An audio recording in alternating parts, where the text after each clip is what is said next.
অসম প্ৰদেশৰ সন্মানীয় সভাপতি শ্ৰদ্ধা ৰাকেশ দাস ডাঙৰীয়া, আমাৰ মাজত উপস্থিত আছে আমাৰ এই চুপাজাৰ সমষ্টিৰ সন্মানীয় বিধায়ক পৰমানন্দ ৰাজবংশী ডাঙৰীয়া আমাৰ মাজত সকলোকে নমস্কাৰ জনাইছোঁ।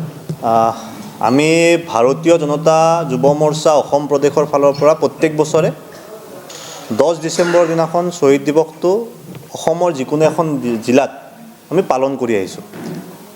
এইবাৰ যিহেতু চৰকাৰীভাৱে অহা 10 তাৰিখে উক্ত অনুষ্ঠানটো আছে, আমি সকলোৱে জানো যে গুৱাহাটীত এইবাৰ অসম আন্দোলনৰ শ্বহীদসকলক স্মৰণ কৰি পেলাই শ্বহীদ স্মাৰক আমি এটা অসমৰ প্ৰত্যেকগৰাকী অসমীয়াই পাবলৈ গৈ আছে। আৰু সেইকাৰণে আমি 7, 8 আৰু 9 তিনিদিনীয়াকৈ সমগ্ৰ অসমতে আমাৰ শ্বহীদ পৰিয়ালসকলৰ ঘৰলৈ গৈ তেওঁলোকক কৃতজ্ঞতা জ্ঞাপন কৰা এটা অনুষ্ঠান আমি আয়োজন কৰিছিলোঁ। যিহেতু এই দৰঙৰ ভূমিৰ পৰাই অসম আন্দোলনৰ পটভূমি হৈছিল, বা এই দৰঙৰ ভূমিৰ পৰাই অসম আন্দোলনৰ আৰম্ভণি হৈছিল, গতিকে আমি এই দৰঙৰ আটাইকেইটা শ্বহীদ পৰিয়ালক অহাকালি মানে 7 ডিচেম্বৰৰ দিনাখন আমি সমজিলা কাৰ্যালয়ৰ খেলপথাৰত আমি তেওঁলোকক আমন্ত্ৰণ কৰিছোঁ। এই অনুষ্ঠানটোৰ মূল লক্ষ্য যে আমি যিসকল শ্বহীদে অসম আন্দোলনত নিজৰ প্ৰাণ আহুতি দিছিল তেওঁলোকক স্মৰণ কৰি ভাৰতীয় জনতা যুৱ মৰ্চাৰ মাধ্যমেৰে যাতে আমি আগন্তুক প্ৰজন্মৰ মাজলৈকে অসম আন্দোলনৰ যি ইতিহাস, সেই ইতিহাসক যাতে আমি লৈ যাব পাৰোঁ, আৰু যাতে আগন্তুক প্ৰজন্ম বা আহি থকা প্ৰজন্মই অসম আন্দোলনৰ লগত জড়িত প্ৰত্যেকগৰাকী ব্যক্তিৰ বিষয়ে জানিব পাৰে, অসম আন্দোলনৰ শ্বহীদসকলৰ বিষয়ে জানিব পাৰে, তাৰ কাৰণে আমি এটা ক্ষুদ্ৰ প্ৰয়াস কৰিছোঁ। যোৱা প্ৰায় 12-13টা বছৰ ধৰি পেলাই ভাৰতীয় জনতা যুৱ মৰ্চাই অনুষ্ঠানটো অনুষ্ঠিত কৰি আহিছে। যোৱাবাৰ আমি জামুগুৰিত কৰিছিলোঁ আৰু এইবাৰ আমি দৰঙৰ চিপাঝাৰৰ সমজিলা কাৰ্যালয় প্ৰাংগণত আমি এই অনুষ্ঠানটো অনুষ্ঠিত কৰিছোঁ।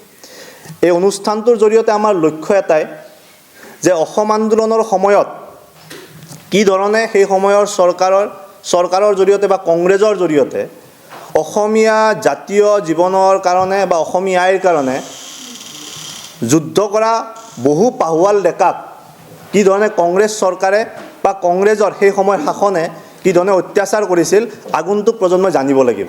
আৰু সেইকাৰণে কালিৰ অনুষ্ঠানটোৰ জৰিয়তে আমাৰ লক্ষ্য এটাই যে আমাৰ যিসকল বীৰ শ্বহীদে আমাৰ কাৰণে, আমাৰ প্ৰজন্মটোৰ কাৰণে বা অসমখনক, আজিৰ অসমখন জীয়াই ৰাখিবৰ কাৰণে তেওঁলোকে যি এটা সময়ত আমাৰ কাৰণে প্ৰাণ ত্যাগ দি থৈ গৈছে, তেওঁলোকক যাতে আমি আগন্তুক প্ৰজন্মৰ মাজলৈকে লৈ যাব পাৰোঁ, তেওঁলোকৰ বাৰ্তা যাতে আমি আগন্তুক প্ৰজন্মৰ মাজলৈ লৈ যাব পাৰোঁ, তাৰ কাৰণে আমি চেষ্টা কৰিছোঁ। প্ৰায় চৰকাৰী যি আমি তথ্য অনুযায়ী দৰং জিলাত 63টা পৰিয়াল আছে, 63টা পৰিয়াল।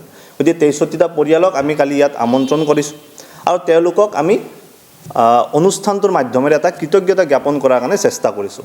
উক্ত অনুষ্ঠানত আমাৰ ভাৰতীয় জনতা পাৰ্টি অসম প্ৰদেশৰ সন্মানীয় সভাপতি তথা এই লোকসভা সমষ্টিৰে সন্মানীয় সাংসদ শ্ৰীযুত দিলীপ শইকীয়া ডাঙৰীয়া উপস্থিত থাকিব, সন্মানীয় বিধায়ক ডাঙৰীয়া আমাৰ মাজত উপস্থিত থাকিব আৰু বহু জ্যেষ্ঠ ব্যক্তি আমাৰ এই অনুষ্ঠানটোত উপস্থিত থাকিব। শ্বহীদ স্মাৰক ক্ষেত্ৰলৈ আপোনালোকে দেখিব যে এখন যেন সঁচাকৈয়ে পূৰ্ণভূমি, যিখন ভূমিত যিয়ে প্ৰৱেশ কৰিব সিয়েই ৰোমাঞ্চিত হ'ব, আৰু এইখন যেন আমাৰ অসম যেন নালাগে, যেন কোনোবা এখন বিদেশৰ এখন যেন পেৰাডাইজ, য'ত নেকি কেৱল শ্বহীদ, য'ত নেকি কেৱল দেখা পাব তাতে জাতীয়তাবাদৰ ধ্বনি আৰু প্ৰতিধ্বনি।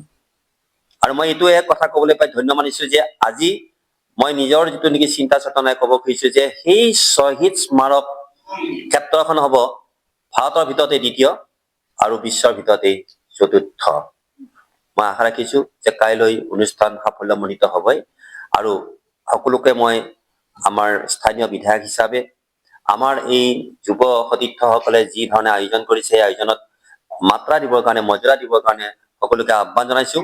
আৰু আমাৰ যিকোনো প্ৰকাৰে আমাৰ এই যিটো নেকি অনুষ্ঠান, কাইলৈ অনুষ্ঠানটো সাফল্যমণ্ডিত কৰি তুলিবৰ কাৰণে মই সবাকে আকৌ পুনৰবাৰ অনুৰোধ জনাই মই সামৰিছোঁ।